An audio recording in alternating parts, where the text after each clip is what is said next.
unnamed commercial freighter drifting 3,000 clicks core side of Perlemian node. Red 0 first responder. ETA 6 minutes.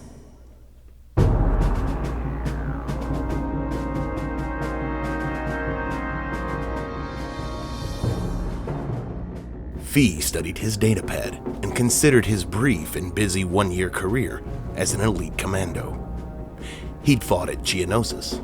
He'd taken out a SEP research base, nearly slaughtered his beloved Sergeant Cal, and ended the careers of 85 assorted SEPs and more droids than he'd bothered to count. And he'd denied the CIS an awful lot of assets, from replenishment depots to a capital ship and a fighter squadron that didn't even have the chance to fly its first sortie. Some of it had been fun. Most of it had been a grim, hard slog. And all of it had been frightening.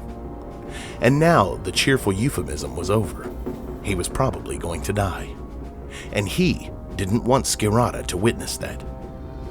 He looked up from the expired op orders on his datapad and saw that the hollow image of Skirata was still much as it had been for the better part of 2 hours.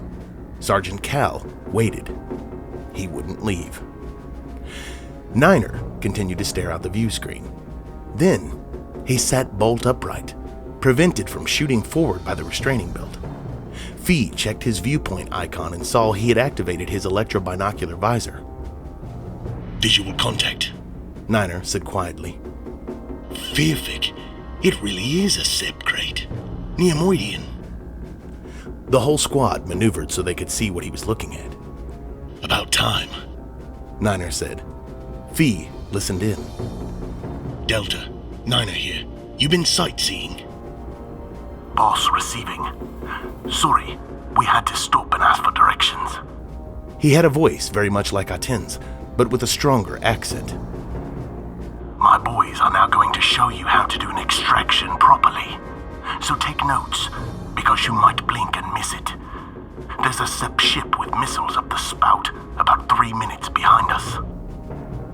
Can we bring some friends? The more the merrier.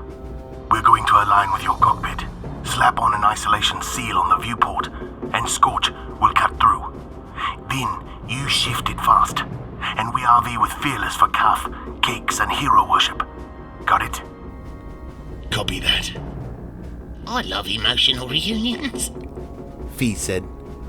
And hero worship. Boss, that SEP's getting awfully close. This might have to beat the galactic record.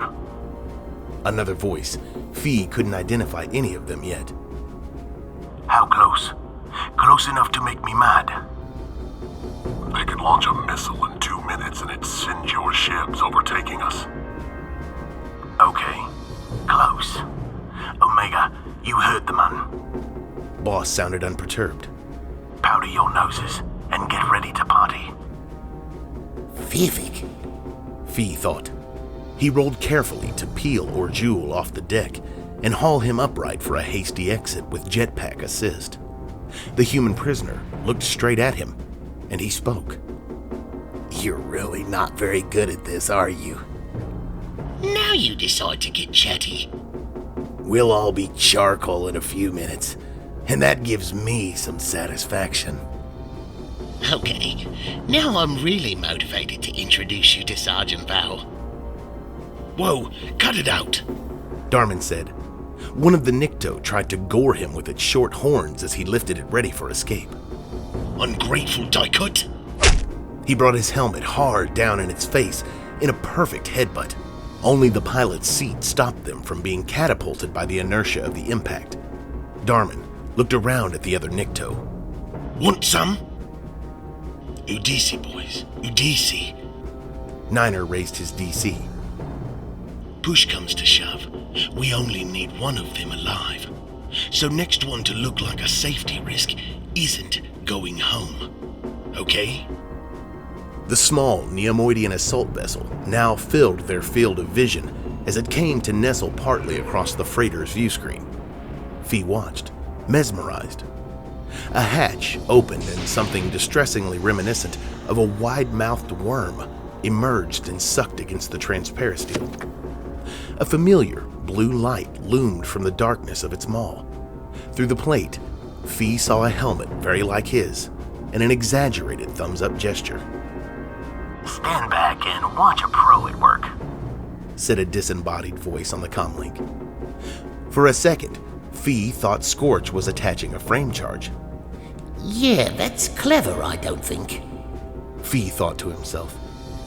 But the large ring of alloy pipe sat snugly on the plate and began to glow white-hot. Scorch's thumbs up became a jerked move-away gesture.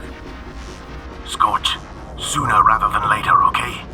Boss's voice said. 1 minute tops. We haven't got a minute. What do you want me to do? Chew through it? The transparasteel plate was distorting as the hot frame burned through from the outside. Niner gathered up the hololink and snapped it back on his forearm plate. Atin shoved data pads and tools in his belt. Tell you what, shall we just float here and panic incoherently while we're waiting? Fee said. Good idea. Scorch said, unmoved. Very good idea. Panicking. Boss said. Guess what I just eyeballed from the portside screen?